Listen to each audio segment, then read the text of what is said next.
설교를 시작하면서 우리 성경 한 군데 더 찾아보고 또 함께 읽어보도록 하겠습니다. 우리 갈라디아서 5장 22절에서 23절까지 말씀 우리 함께 합독하겠습니다. 갈라디아서 5장 22절에서 23절까지 말씀입니다.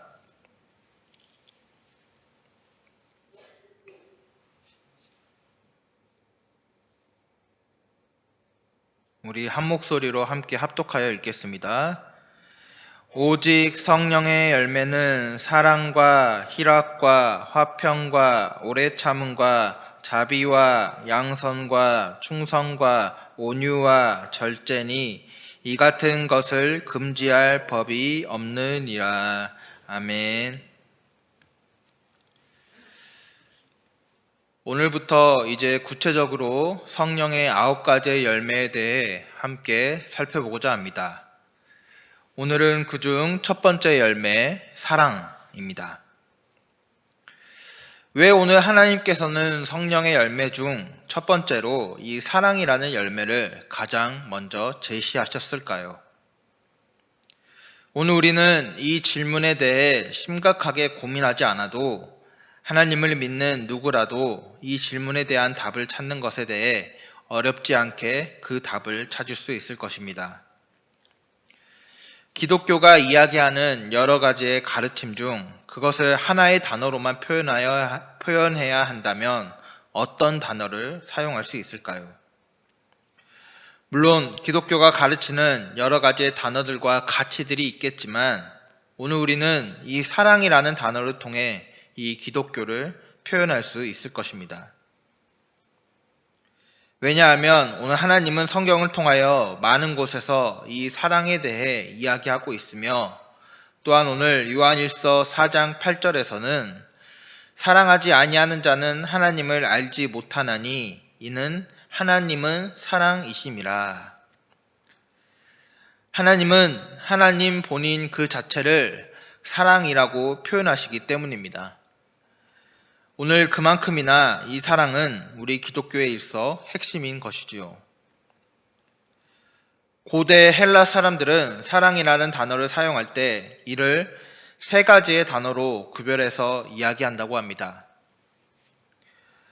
첫 번째로는 낭만적인 남녀 간의 사랑을 이야기할 때에는 에로스라는 단어를 사용하고, 형제나 동료에 대한 사랑, 우정과 같은 사랑을 이야기할 때에는 필리아라는 단어를 사용한다고 합니다. 그리고 절대자의 사랑, 또 하나님의 사랑을 이야기할 때에는 이 아가페라는 단어를 사용하였습니다. 그리고 그들은 이 에로스와 필리아의 사랑의 원천을 아가페로 보았는데, 이는 사랑의 완성이라 할 수 있는 완전한 사랑의 모형인 이 아가페적인 사랑의 모습이 없다면 애초에 에로스나 필리아적인 사랑도 시작할 수 없다는 의미에서 오늘 세 가지의 단어를 통해 사랑을 표현했다고 합니다. 그러므로 우리는 이 사랑이라는 단어를 생각할 때 물론 우리 주변에 여러 가지의 사랑의 대상에 대해 생각해 볼 수도 있지만 무엇보다 이 아가페의 사랑의 모형을 보여주신 하나님의 사랑에 대해 떠올리며 오늘 우리의 삶의 사랑의 열매에 대해 돌아볼 수 있어야 합니다. 그렇다면 서두의 질문과 같이 왜 오늘 이 성령의 9가지의 열매의 시작에 있어 이 열매의 시작을 사랑의 열매로 시작할까요? 사랑이신 하나님은 성령의 열매를 우리에게 허락하시며 먼저 우리가 이 사랑의 열매를 맺기를 원하시고 자신의 성품에 따라 살아가기를 바라시며 또한 이 모든 열매의 바탕에 또한 그 기초에 이 사랑의 열매가 존재하기를 원하시는 것이지요. 예수님께서도 이 성령의 열매의 첫 번째 열매이자 기초가 되는 이 사랑을 강조하셨습니다. 그리고 이 사랑을 통하여 이 성경 전체의 진리에 대해 두 마디로 요약하셨습니다. 우리 성경 한 구절을 한번 찾아보겠습니다. 마태복음 22장 37절에서 39절까지 말씀 한번 찾아보겠습니다. 마태복음 22장 37절에서 39절까지 말씀입니다.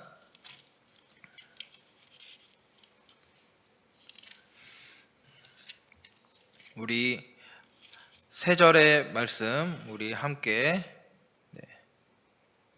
함께 합독하도록 하겠습니다. 37절에서 39절 우리 함께 합독하겠습니다. 예수께서 이르시되 내 마음을 다하고 목숨을 다하고 뜻을 다하여 주 너의 하나님을 사랑하라 하셨으니 이것이 크고 첫째 되는 계명이요 둘째도 그와 같으니 내 이웃을 내 자신과 같이 사랑하라 하셨으니. 아멘. 오늘 예수님은 이와 함께 이 말씀은 온 율법과 선지자의 강령이라고 40절에 재차 강조하셨습니다.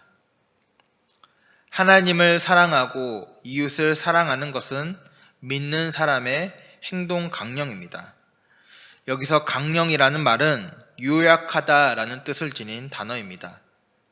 즉 하나님을 사랑하고 이웃을 사랑하는 것이 율법의 요약, 또 말씀의 근본, 줄기가 되는 정신이라는 뜻입니다. 그런데 우리는 이 말씀 속에서 무엇보다 하나님을 향한 사랑이 이웃에 대한 사랑보다 가장 먼저 나온다는 것을 기억해야 합니다. 예수님은 내 마음을 다하고 목숨을 다하고 뜻을 다하여 주 너의 하나님을 사랑하라고 먼저 말씀하셨습니다.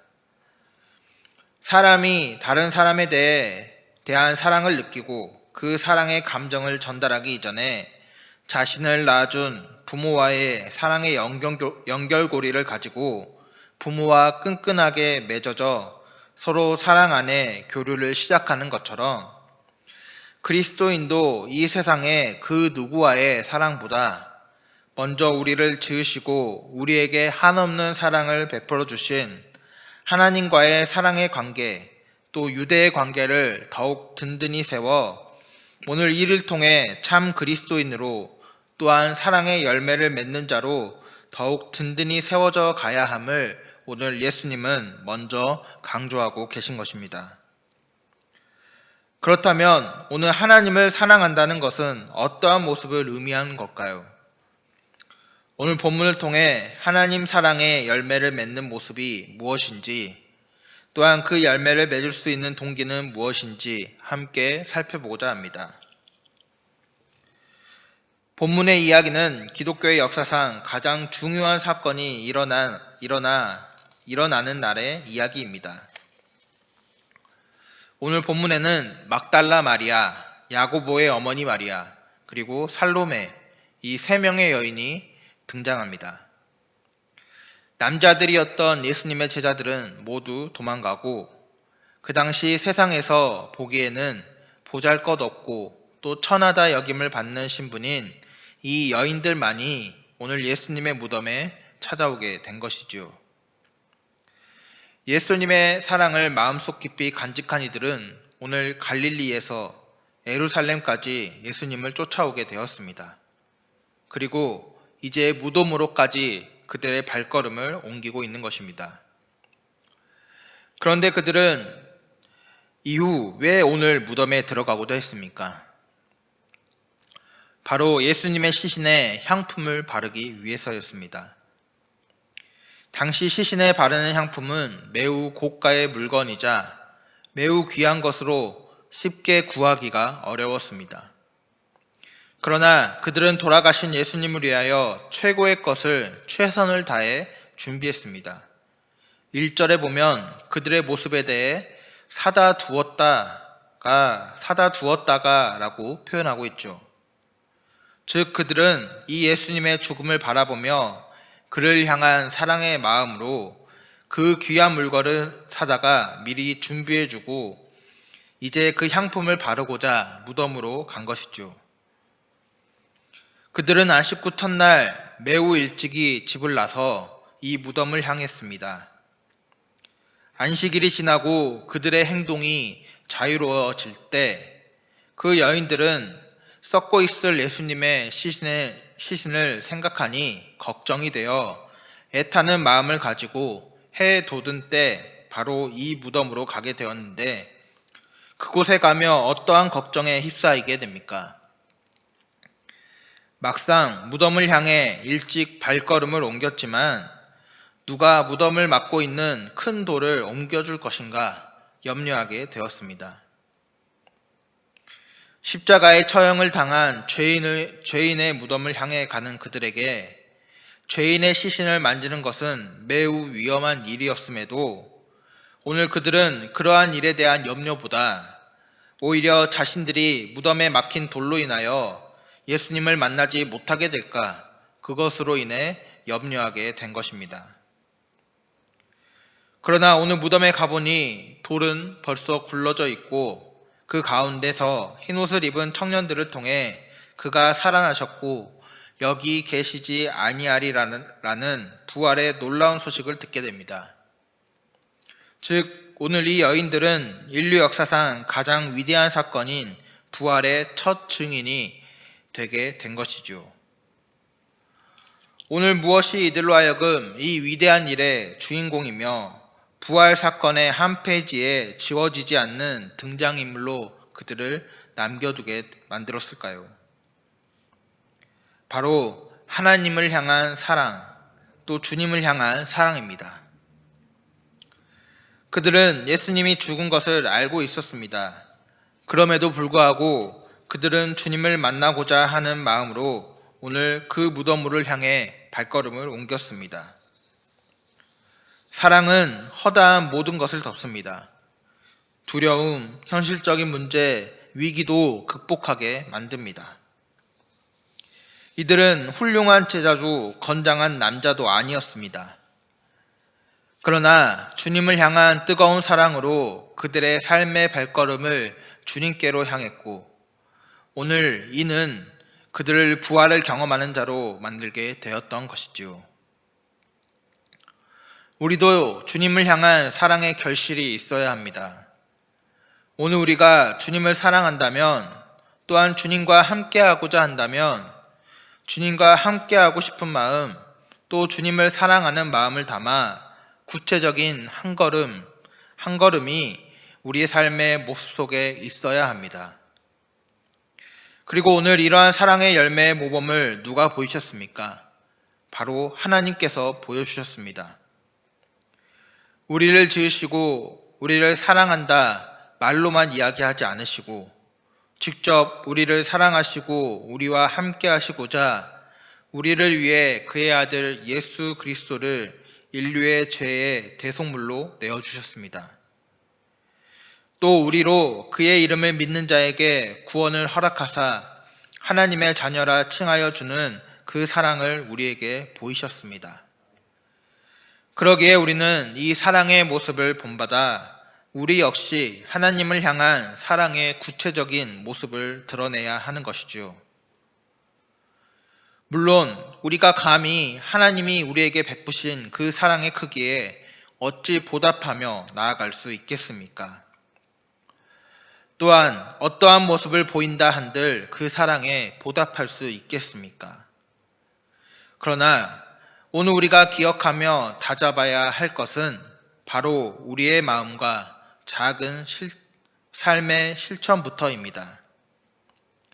아주 거창하고 큰 것부터가 아니라 내 삶의 소중하고 중요한 것부터 오늘 하나님을 향하여 최선의 드림이 될 때, 또 하나님을 향한 진심의 헌신이 될 때, 오늘 우리는 하나님을 향한 사랑의 열매를 맺으며 오늘 여인들과 같이 그 사랑을 경험하는 귀한 자리에 함께하는 영광을 얻게 되는 것입니다.